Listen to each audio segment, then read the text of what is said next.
mean, how many people own a business here? Okay. It's a lot of work, right? I mean, I owned a business for 25 years. I put in 80 hours a week on it. 80 hours a week. I bet more than that. Yeah, well, I'm not even counting how much I made my kids work for me too, you know? So it's a lot of work, and if you want this grocery store, and I was not in retail. I didn't have a retail operation, you know, where I expected people to come in and see me like between, you know, 8 a.m. and 8 p.m. You know, I could like, you know, work in the you know, at night and the doors are closed and, you know, get paperwork done. If you have a grocery store, you're gonna have to be open 7 days a week, fixed hours. If, you know, if the person who's the president of the co-op wants to go on vacation, you know, somebody else has got to be there. So you're really going to have to, I think it's a great idea, but you got to go like that one more step into sophistication where it's not just the club and the co-op. The co-op gives it the support and commitment. I think it's a great idea if you get people to say, you know what, I promise I will spend $100 a week here.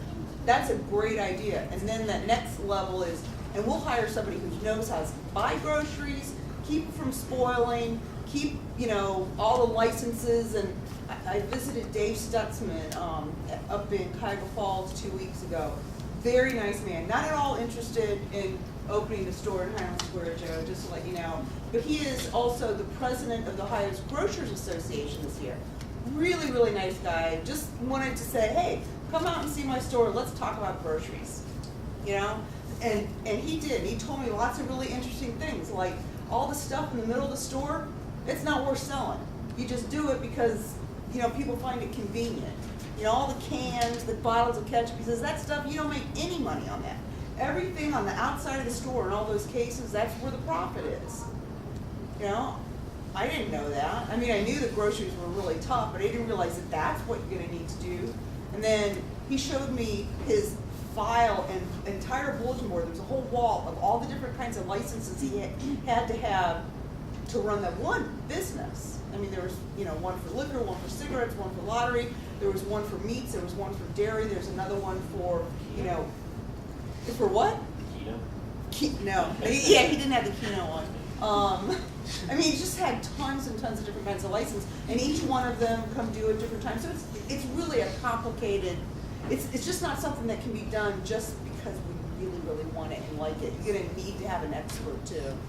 I'm sorry to monopolize, I know this way like this. No, I mean, this is my first meeting here, and even though I've tried going to the other two, I just haven't been able to make it. But the reason why I wanted to get here today is because I noticed it's in print too about extensive media publicity with this Akron Beacon store, the television.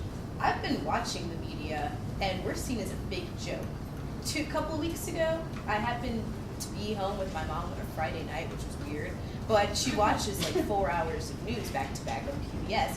Fiegler and Friends came on, and they talked about the whole community Highland Square issue for maybe 5 minutes, and while they were doing it with laughter and guffaw. Like, it was almost as if they think they're a community and they think that there needs to be a store because they feel they have a right to have it. It's all going off in circles. No one knows what direction it's going in. Whoever wants to get their hands into this business and start a store is going to be really in a huge mess. So as far as media publicity, I would like to see more positive media publicity, because maybe that's part of the problem with getting people to come here and actually want to open up a store. That could be part of the discouragement.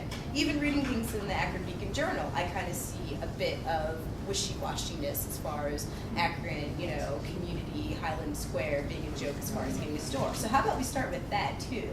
Because that's getting kind of irritating, and that's what we're all generally talking about as well. You know what I mean? Have you maybe took note of that, or?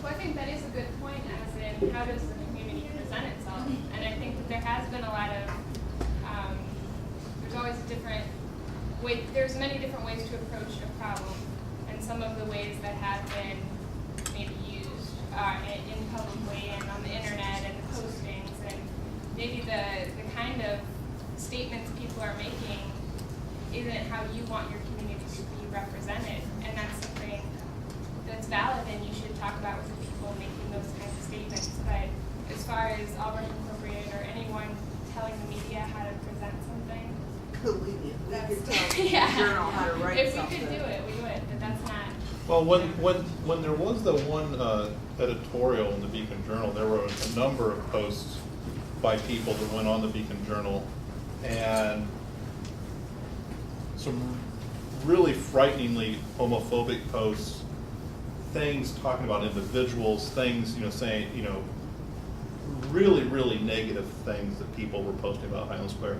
And we were able to call the Beacon Journal and get a lot of those things taken down, because a lot of them were really, really destructive.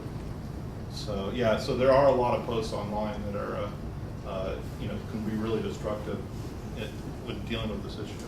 And I think that's something to consider, on other perhaps websites that are more community driven, is how do you want to present your community, and what kind of approach do you want to take? So it's something to think about for bloggers out there. But that's a good point. And the more positively you present something, the more willing people are to participate in it. So the more negative environment you create, the less people are willing to come in there and participate in that negative environment. I don't know if that's driving any decisions about coaches not coming to Highland Square or not, but I'll just say as a general observation, businesses, to be viable in Highland Square or anywhere, you're going to have people coming into your neighborhood. You're going to have to bring people in from the outside. Some of the businesses here have gone out of business. There's got to be more traffic in Highland Square to keep businesses viable. Just the walking distance around these businesses is not going to create a really good, vibrant, commercial district here. There's the new development has brought in people certainly from University of Akron, from the high school, from different places. The new library has increased traffic, but the fact is to really keep on going a very vibrant and create a more vibrant Highland Square, you're going to have to attract people in from the outside. And the more positively you present the opportunities here, I think the better, the more participation you'll see from businesses wanting to come in and participate in and be a part of the growth and the positiveness of Highland Square that we all know exists.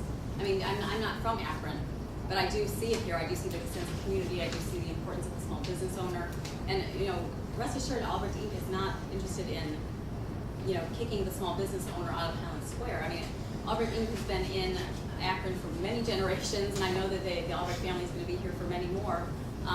And so really, they want to promote growth and see Akron grow, particularly, in all areas of Akron, but I know Highland Square in particular. So, based on our surveys, based on the input we see, we know that small business owners are important.